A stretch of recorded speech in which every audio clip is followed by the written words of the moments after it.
Hello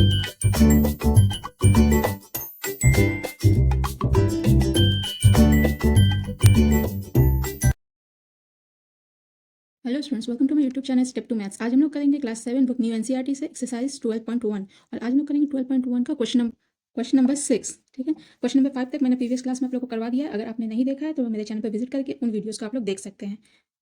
आज question number 6 करेंगे हम लोग। क्वेश्चन नंबर 6 में देखिए क्या है, copy the diagram and example is shapes to be symmetric about the mirror line.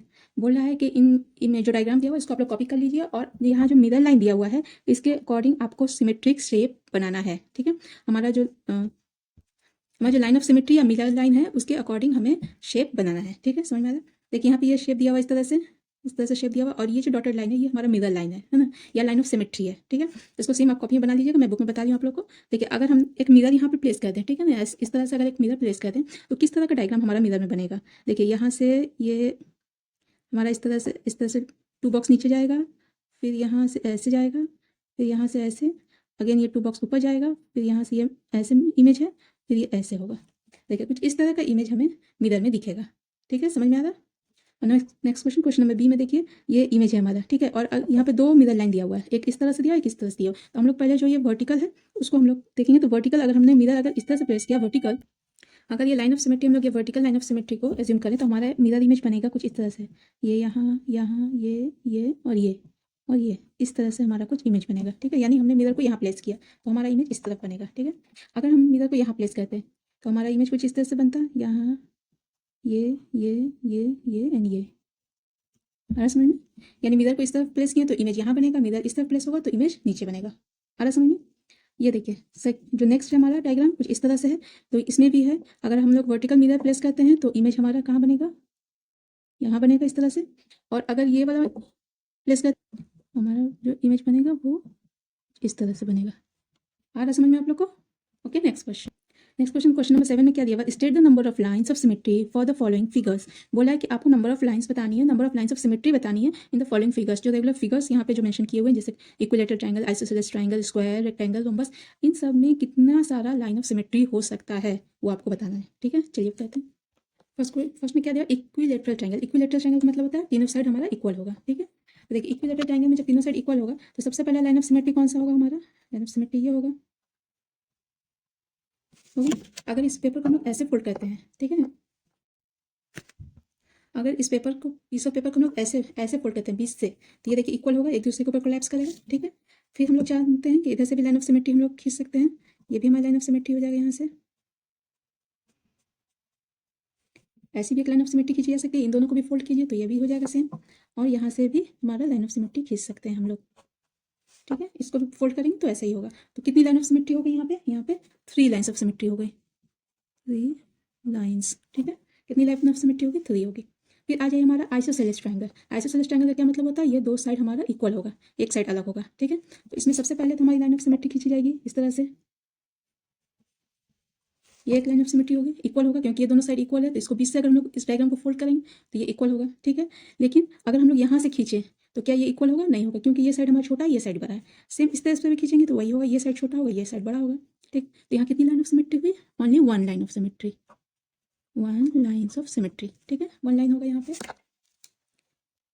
Next हमारा स्केलेन ट्रायंगल। स्केलेन ट्रायंगल क्या मतलब होता है, जिसमें तीनों साइड डिफरेंट हो, यानी ये अलग है, ये अलग है और ये अलग है। ठीक है, अगर हम लोग यहाँ से एक लाइन ऑफ सिमेट्री खींचते हैं, यहाँ से अगर हम लोग यहाँ से एक लाइन ऑफ सिमेट्री खींचते हैं तो क्या ये इक्वल है, नहीं है। ठीक है, नो।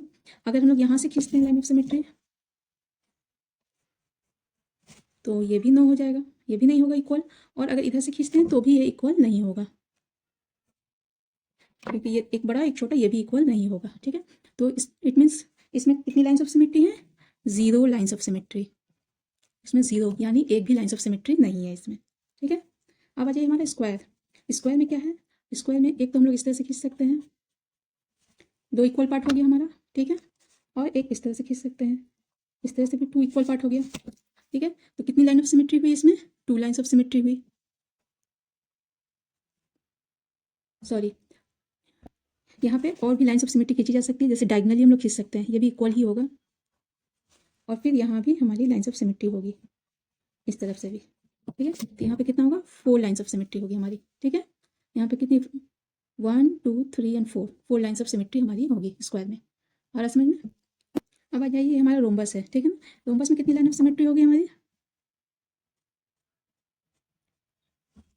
जैसे अगर हम लाइन खींचते हैं तो क्या ये इक्वल होगा? इसको अगर हम लोग फोल्ड करेंगे पेपर को तो क्या ये बराबर होगा? ये हिस्सा बड़ा होगा और ये हिस्सा छोटा होगा, ठीक है।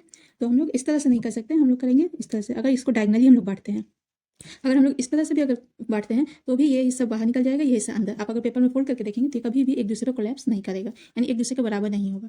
अगर हम लोग इस तरह से करते हैं तो हम लोग इसमें क्या कर सकते हैं, हम लोग इसको डायगनली बांट सकते हैं। ये वाला हमारा लाइन ऑफ सिमेट्री नहीं होगा, ये देखिए डायगनली, तो ये हाफ ऑफ फोल्ड हो जाएगा, ठीक है। और इस तरह से भी अगर हम लोग डायगनली बांटें, इसको भी डायगनली बांटे, इस तरह से फोल्ड करें हम लोग, तो ये भी हमारा हो जाएगा, है ना। इट मीन्स यहाँ पे कितना लाइन ऑफ सिमेट्री हो गया? यहाँ पे 2 लाइन्स ऑफ सिमेट्री हो गया, ठीक है। अब देखिए हमारा पैरेललोग्राम में अगर हम लोग इस तरह से बांटते हैं तो क्या ये बराबर है? नहीं है। ये हिस्सा आगे निकल जाएगा, ये हिस्सा पीछे रह जाएगा, यानी ये दोनों बराबर नहीं हो। जब इसको हम लोग पलटेंगे पेज को, अगर आप लोग को नहीं समझ में आ रहा तो आप पेपर पे इसका डायग्राम बना करके कट करके और फिर इसको फोल्ड करके देखिएगा, आपको खुद ही लाइन ऑफ सिमेट्री मिल जाएगी। तो कोई किसी भी फिगर को आप लोग कट करके और उसको मिला के देखिएगा तो आपको अपने आप लाइन ऑफ सिमेट्री मिल जाएगी। देखिए इस तरह से अगर रेक्टेंगुलर पेपर है, इसको अगर हम लोग फोल्ड करेंगे तो कभी भी ये इक्वल नहीं होगा। इस तरह से भी करेंगे तो भी ये इक्वल नहीं होगा। अगर इस तरह से डायगनली भी करेंगे तो भी नहीं होगा, क्योंकि एक हिस्सा हमारा बड़ा हो जाएगा, एक हिस्सा छोटा हो जाएगा। और अगर इस तरह से भी करेंगे तो भी एक हिस्सा बड़ा होगा और एक हिस्सा छोटा होगा। तो इट मीन्स इसमें कितना लाइन्स ऑफ सिमेट्री है? 0 लाइन्स ऑफ सिमेट्री है, इसमें कोई भी लाइन ऑफ सिमेट्री नहीं है, ठीक है। रेक्टेंगल में आ जाइए, रेक्टेंगल में हम लोग इस तरह से बांट सकते हैं, 2 इक्वल पार्ट हो जाएगा ये, ठीक है। फिर हम लोग इस तरह से भी बांट सकते हैं, बट हम लोग डायगनली नहीं बांट सकते हैं। इसको डायगनली बांटेंगे तो ये बड़ा, एक हिस्सा बड़ा होगा, एक हिस्सा छोटा हो जाएगा, ठीक है, क्योंकि ये लेंथ बड़ा है और इसका ब्रेथ कम है। तो यहाँ पे भी हमारा कितना लाइन्स ऑफ सिमेट्री हो गया? हमारा 2 लाइन्स ऑफ सिमेट्री। नेक्स्ट आ जाइए हमारा क्वाड्रिलेटरल कुछ इस तरह का होता है। अगर हम लोग इसको इस तरह से बांटें तो भी दोनों इक्वल नहीं है पार्ट। अगर हम लोग इस तरह से भी बांटेंगे तो भी ये इक्वल पार्ट नहीं है। देखिए इस तरह से अगर बांटें तो भी बराबर नहीं है, इस तरह से बांटें तो भी ये बराबर नहीं है। और डायगनली तो हम लोग इसको बांटने, डायगनली भी ये नहीं होगा और इधर से भी डायगनली अगर बांटे तो भी नहीं होगा। तो इट मीन्स क्या हो जाएगा इसमें 0 लाइन्स ऑफ सिमेट्री होगा, लाइन्स ऑफ सिमेट्री नहीं होती। लेकिन हेक्सागन में देख लीजिए, अगर हम लोग इस तरह से फोल्ड करें, इस तरह से अगर हम बांटे तो ये 2 इक्वल पार्ट हो गया हमारा, ठीक है। अगर इस तरह से भी करेंगे तो भी 2 इक्वल पार्ट होगा, दोनों को फोल्ड करेंगे 2 इक्वल पार्ट होगा। और कौन सा होगा? इस तरह से भी इक्वल पार्ट में होगा और इस तरह से भी इक्वल पार्ट में होगा, ठीक है। तो कितनी लाइन ऑफ सिमेट्री हमारी मिली? 1 2 3 4। एक और लाइन ऑफ सिमेट्री यहाँ भी हो सकती है, यहाँ से भी हम लोग फोल्ड कर सकते हैं और यहाँ से भी फोल्ड किया जा सकता है, ठीक है। तो हमारी हो जाएगी कितनी? 6 लाइन ऑफ सिमेट्री, ठीक है। नेक्स्ट आ जाइए सर्कल, ठीक है। सर्कल में देखिए, सर्कल में क्या होता है? सर्कल में एक सेंटर होता है, सेंटर से पास करने वाली ये लाइन, यहाँ से भी हो सकता है, ये दोनों हाफ ऑफ हो गया। यहाँ से भी हम लोग चाहें तो उसको भी फोल्ड कर सकते हैं, इधर से भी फोल्ड करेंगे तो भी हाफ होगा। फिर इसको अगर हम लोग यहाँ से भी फोल्ड करें तो भी इक्वल होगा, यहाँ से भी फोल्ड करें तो भी इक्वल होगा। मतलब यहाँ पे लाइन ऑफ सिमेट्री जो है हम लोग जितनी मर्जी उतनी खींच सकते हैं, इनफाइनाइट, यानी जिसको हम लोग गिन नहीं सकते उतनी लाइन ऑफ सिमेट्री यहाँ हो सकती है, ठीक है। तो हम लोग लिख सकते हैं सर्कल में जो लाइन ऑफ सिमेट्री हमारी है वो इन्फिनिटी, मतलब जिसको हम लोग गिन नहीं सकते, इतनी सारी लाइन ऑफ सिमेट्री हो सकती है सर्कल में, ठीक है। क्लियर आप लोग को?